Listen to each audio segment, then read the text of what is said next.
Hi, welcome back to my channel. நம்ம இன்னைக்கு என்ன செய்ய போறோம்னா பரோட்டா அண்ட் எம்டி சால்னா எப்படி செய்யறதுன்னு பார்க்கலாம். வாங்க வீடியோக்குள்ள போகலாம். அதுக்கு ஃபர்ஸ்ட் 1/2 கிலோ மாவு மைதா மாவு எடுத்துருக்கோம். அதுக்கு தேவையான அளவு உப்பு போட்டுக்கலாம். போட்டு நல்லா பிசைஞ்சு விட்டுக்கோங்க. உப்பு எல்லா இடத்துலையும் படுற மாதிரி பிசைஞ்சு எடுத்துக்கோங்க. பிசைஞ்சிட்டு இதில் 1/4 டம்ளர் பால் ஊற்றிக்கோங்க. காய்ச்சின பால், காய்ச்சாத பால் எது வேணாலும் ஊற்றிக்கோங்க. ஊற்றி பாலும் எல்லா இடத்துலையும் படுற மாதிரி நல்லா பிசைஞ்சு எடுத்துக்கோங்க.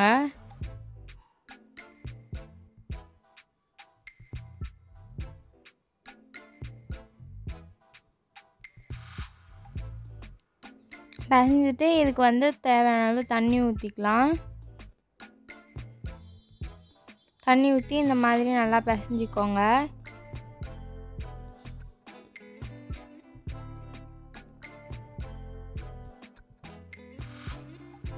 இதை நம்ம ஒரு 5 நிமிஷத்துக்கு நல்லா இழுத்து பிசைஞ்சிக்கோங்க.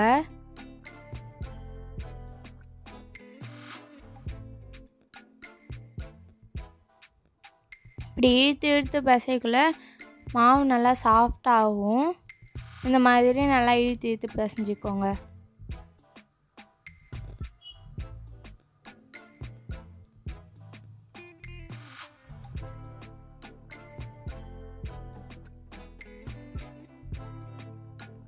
பிசைஞ்சிட்டு அதுக்கு கீழே ஒரு பாத்திரத்தில் எண்ணெய் ஊற்றிக்கோங்க. எண்ணெய் ஊற்றிட்டு அது மேலே நம்ம பிசைஞ்சு வச்ச மாவு வச்சுட்டு அது மேலேயும் கொஞ்சம் எண்ணெய் ஊற்றி மூடிக்கலாம்.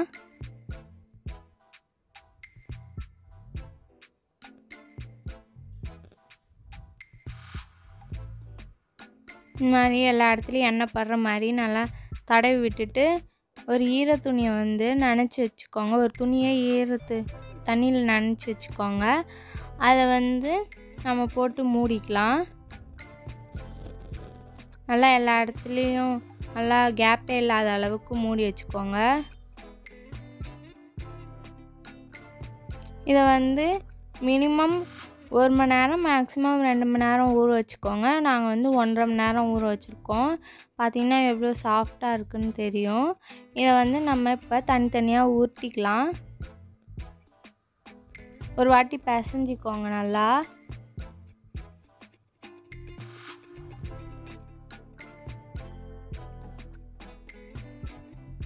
இதை தனித்தனியாக நம்ம ஊற்றி எடுத்துக்கலாம். இந்த மாதிரி கொஞ்சோண்டு எடுத்துட்டு அதை இந்த மாதிரி செஞ்சு இப்படி அமுத்துனிங்கன்னா கிராக்கே இல்லாமல் நல்லா அழகாக வரும். இதை நம்ம இந்த மாதிரி எல்லாத்தையும் நம்ம ஊற்றி எடுத்துக்கலாம்.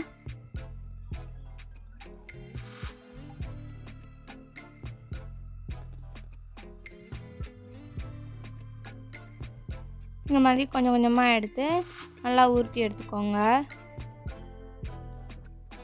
எல்லா மாவையும் ஊற்றி எடுத்துக்கலாம். இந்த மாதிரி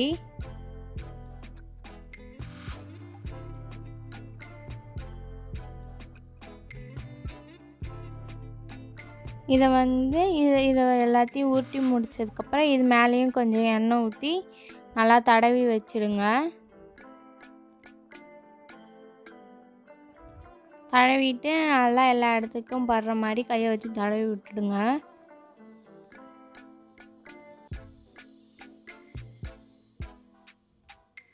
தடவி விட்டுட்டு அதே ஈர துணியால் நல்லா ஃபுல்லாக மூடி எடுத்துக்கலாம். இதை ஒரு 1/2 hour ஊற வச்சுக்கோங்க.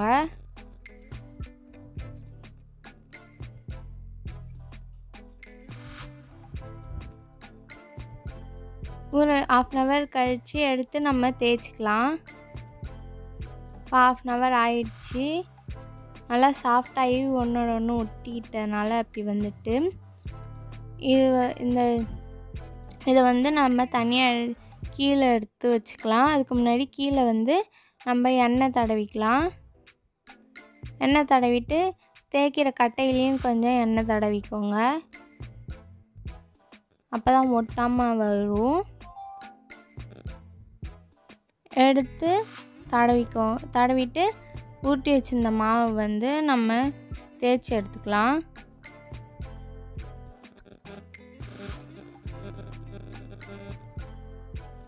இந்த மாதிரி லேசாக தேய்ச்சதுக்கப்புறம் அடிப்பாங்க இல்லையா பரோட்டாவை, அந்த மாதிரி அடித்து எடுத்துக்கோங்க. உங்களுக்கு வரலன்னா நீங்கள் பரோட்டா மாவுலேயே வந்து நல்லா தேய்ச்சி எடுத்துக்கலாம். மெலிசாக தேய்ச்சி எடுத்துக்கோங்க. இந்த மாதிரி தேய்ச்சிட்டு இந்த மாதிரி சுருட்டி எடுத்துக்கோங்க.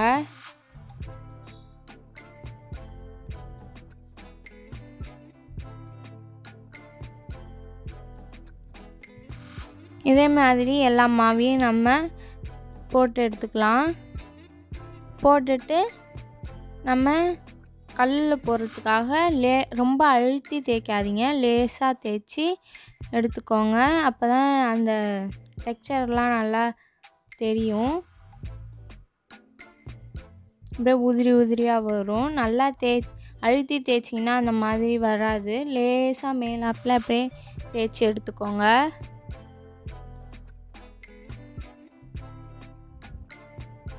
இதில் வந்து தோசை கல்லில் வந்து கொஞ்சம் எண்ணெய் விட்டுட்டு நம்ம தேய்ச்சி வச்சிருந்த பரோட்டா மாவை எடுத்து போட்டுக்கலாம்.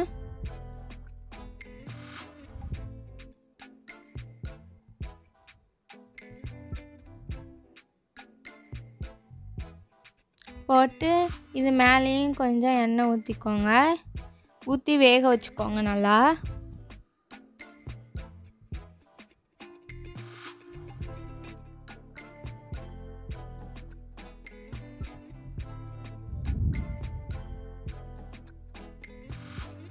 நல்லா பரட்டி போட்டு வேக வச்சு எடுத்துக்கோங்க.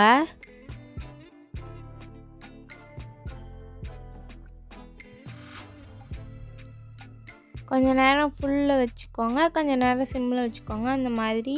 இந்த மாதிரி நல்லா வேக வச்சு எடுத்துக்கோங்க. இந்த மாதிரி அடிச்சுக்கலாம். சூடோடு அடிக்காதீங்க, கை பொறுக்கிற அளவு சூடு வந்ததுக்கப்புறம் அடிங்க. அடித்து எல்லாத்தையும் எடுத்துக்கோங்க. எல்லா பரோட்டாவையும் இந்த மாதிரி அடித்து எடுத்துக்கோங்க. இந்த நீட்டில் வச்சும் அடிச்சுக்கோங்க. பார்த்திங்கன்னா அந்த லேயர்லாம் கரெக்டாக அழகாக தெரியும். இந்த மாதிரி நல்லா அடித்து எடுத்துக்கோங்க.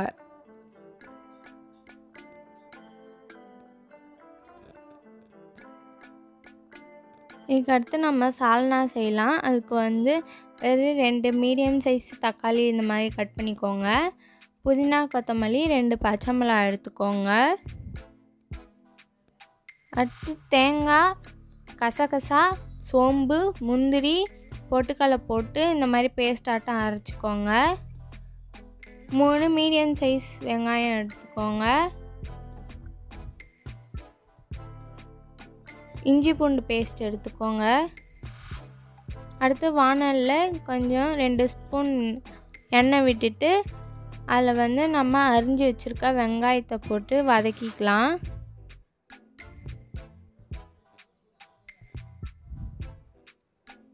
இந்த மாதிரி நல்லா வதக்கி எடுத்துக்கோங்க.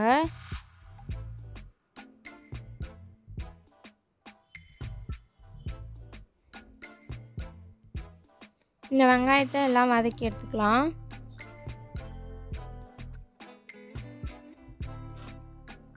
இந்த மாதிரி லேசாக வதங்கினதும் இதில் வந்து புதினா கொத்தமல்லி பச்சை மிளகாலாம் போட்டுக்கலாம்.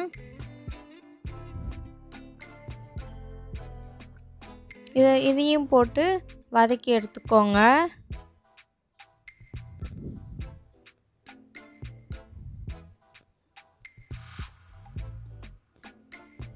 அதுக்கப்புறம் இதில் வந்து 2 டேபிள் ஸ்பூன் இஞ்சி பூண்டு பேஸ்ட் போட்டுக்கோங்க.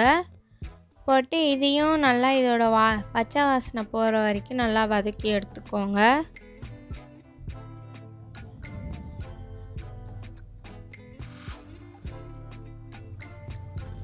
இதுக்கடுத்து இதில் வந்து 1/4 ஸ்பூன் மஞ்சள் தூள்,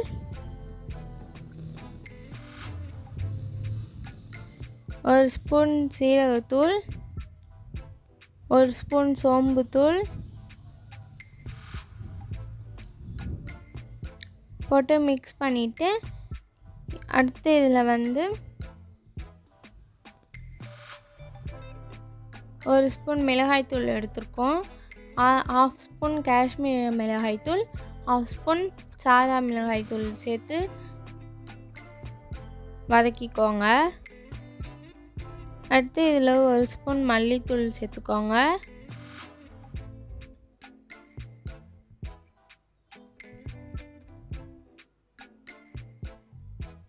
அடுத்து 1/2 ஸ்பூன் கரம் மசாலா சேர்த்து நல்லா வதக்கி எடுத்துக்கோங்க. அடுத்து இதில் நம்ம அரிஞ்சு வச்சுருந்த தக்காளி போட்டு நல்லா வேக வச்சு எடுத்துக்கோங்க. அடுத்து இதில் தேவையான அளவு உப்பு போட்டுக்கலாம். போட்டு நல்லா வதக்கிக்கோங்க.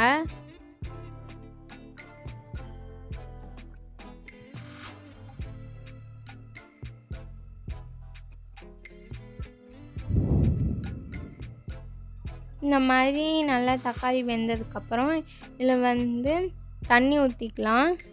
3 டம்ளர் நாங்கள் தண்ணி ஊற்றுறோம். உங்களுக்கு சால்னா எந்த அளவு திக்னஸ் வேணுமோ, திக்காக வேணுமா தண்ணியாக வேணுமான்னு பொறுத்து நீங்கள் தண்ணி ஊற்றிக்கோங்க.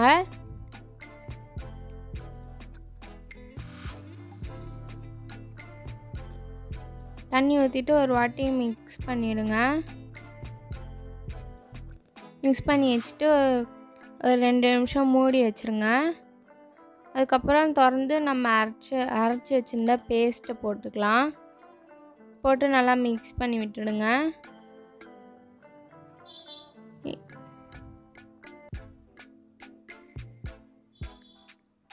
மிக்ஸ் பண்ணி விட்டுட்டு இதையும் மூடி வச்சுருங்க. மூடி வச்சு இந்த மாதிரி நல்லா கொதிக்கட்டும். கொதிச்சதுக்கப்புறம் நம்ம ஸ்டவ் ஆஃப் பண்ணிடலாம். ஸ்டவ் ஆஃப் பண்ணிவிட்டு பரோட்டா வச்சு சால்னா ஊற்றி நல்லா சாப்பிட்லாம். இதை நீங்களும் வீட்டில் ட்ரை பண்ணி பாருங்கள்.